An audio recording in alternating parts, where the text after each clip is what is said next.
Magandang umaga po sa ating lahat. Ngayon naman po ay ating pag-aaralan ang ikalawang huling salita ng ating Panginoong Hesus bago siya mamatay sa krus ng Kalbaryo.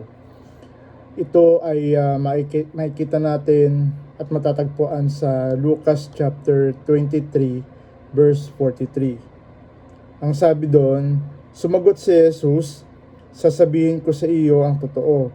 Ngayon din ay makakasama kita sa paraiso. So bago natin pag-aralan ang pangalawang huling salita ng ating Panginoong Hesus, ay tignan muna po natin yung konteksto ng ating talatang pag-aaralan. So makikita natin sa previous verses na meron dalawang kriminal na kasama ang ating Panginoong Hesus na nakapako. Yung isang kriminal ay todo insulto sa kanya, tulad ng mga gwardiya sibil na nauna ng insulto sa ating Panginoon. Ang sabing ganun ay, hindi ba ikaw ang Kristo? Iligtas mo ang sarili mo, pati na rin kami, sabi ng isang kriminal. Pero sinaway siya ng isa pang kriminal na nakapako. Ang sabi niya, hindi ka ba natatakot sa Diyos? Ikaw man ay pinaparusahan din ng kamatayan. Dapat lang naparusahan tayo ng kamatayan dahil sa mga ginawa nating kasalanan. Pero ang taong ito'y walang ginawang masama. Pagkatapos ay sinabi niya kay Jesus, Jesus, alalahanin niyo ako kapag naghahari na kayo. Kaya sumagot ang ating Panginoong Hesus, ito yung pangalawang huling wika niya, sasabihin ko sa iyo ang totoo. Ngayon din ay makakasama kita sa paraiso. So napaka sarap pakinggan yung sagot ng ating Panginoong Jesucristo. Ano po? Ito po yung assurance na meron tayong pag-asa na makakasama ang ating Panginoon sa paraiso. Hindi lang assurance ito ng or pag-asa na makakasama natin ng ating Panginoon, kundi pagpapakita ng ating kaligtasan, no? Nang sabihin niya ay makakasama kita sa paraiso. So ang taong nagbigay at humingi ng tawad sa ating Panginoon at nagbigay ng kanyang pananampalataya ay pinangakuan na makakasama ng ating Panginoong Hesus sa paraiso. So yung taong yon, yung taong nakapako sa krus na yon, ay nauunawaan niya yung hustisya ng ating Diyos, no? Kaya sinabi niya, hindi ka ba natatakot sa Diyos? Sinabi niya sa kasama niya. Accept niya na sa kanyang sarili na siya ay makasalanan at karapat dapat lang hatulan ng kamatayan. No, so makikita natin doon na meron siyang pagsisisi sa kanyang mga nagawa, ano po. At nagbigay din siya ng pananampalataya sa ating Panginoon sa pagkakasabi na alalahanin niyo ako kapag naghahari na kayo.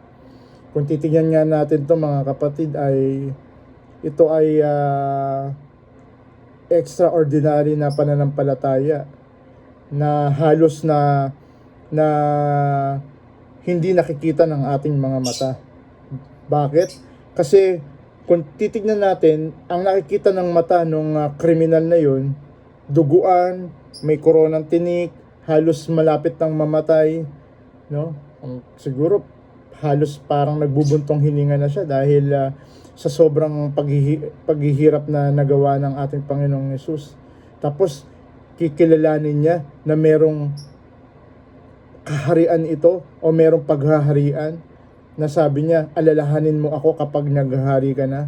So makikita natin na ang kriminal na ito ay nagbigay ng pananampalataya sa ating Panginoong Hesus. No, kahit na siya ay malapit na rin mamatay, nahatulan ng kamatayan. So ano makikita natin dito sa sagot ng ating Panginoon, no?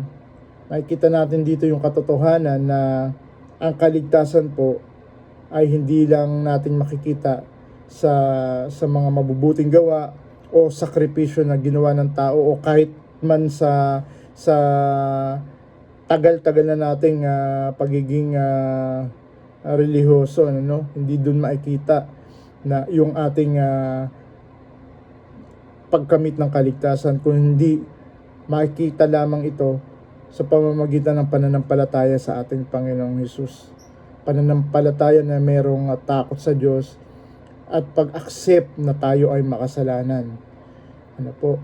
So kahit na marami tayong nagawang pagkakasala sa Diyos, marami tayong nagawang hindi maganda, halos itakwil na tayo ng lipunan,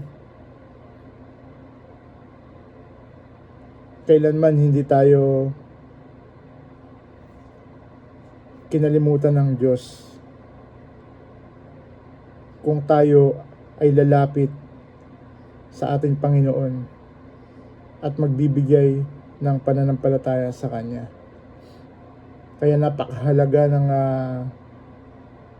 ng takot sa Diyos, dahil dito magsisimula yung paghingi ng tawad at pag-accept ng ating mga kasalanan, dahil para tayong tumingin sa salamin na nakita natin na tayo ay madungis, madumi, makasalanan,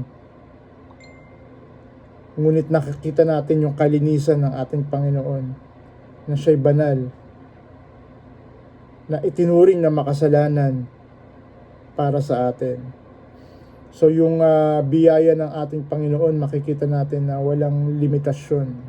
Kahit sa oras na tayo ay mamamatay na, no?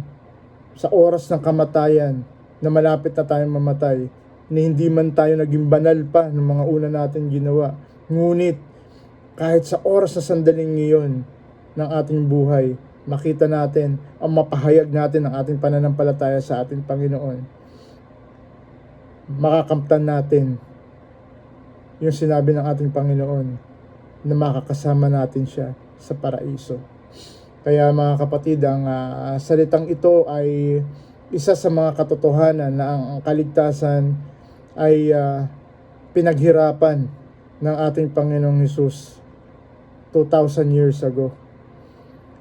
Pinaghirapan ng ating Panginoong Hesus para sa atin, para sa pag-ibig niya sa atin. Hindi natin ito makukuha, yung kaligtasan sa pamamagitan ng ating mga mabubuting gawa, kung hindi ang katotohanan ito ay pagpapakita ng ating Panginoong Diyos. Pinakita niya ang ating pag-ibig, ang kanyang pag-ibig sa pamamagitan ng kanyang pagbigay sa kanyang bugtong na anak, upang sagutin, upang tayo ay matubos sa ating mga kasalanan. Dahil nire-require ng hustisya ng Diyos na ang lahat ng tao ay maparusahan. Ngunit naparusahan ang iisang tao, iisang banal, na dapat tayo ay maparusahan. Ngunit siya ay itinuring na makasalanan para sa atin na maituring naman tayong banal na tulad ng ating Panginoong Hesus. Kaya mga kapatid, ang hustisya ng ating Panginoong Diyos ay tinupad ng ating Panginoong Hesukristo sa pamamagitan ng kanyang kamatayan sa krus ng Kalbaryo, para sa ikakapatawad ng ating kasalanan, para masabi natin ang ating Panginoong Diyos, Panginoong Hesus, ay makasama natin sa paraiso. Tulad ng pangalawang huling wika ng ating Panginoong Hesus, na sasabihin ko sa iyo ang totoo, ngayon din makakasama kita sa paraiso. Salamat mga kapatid.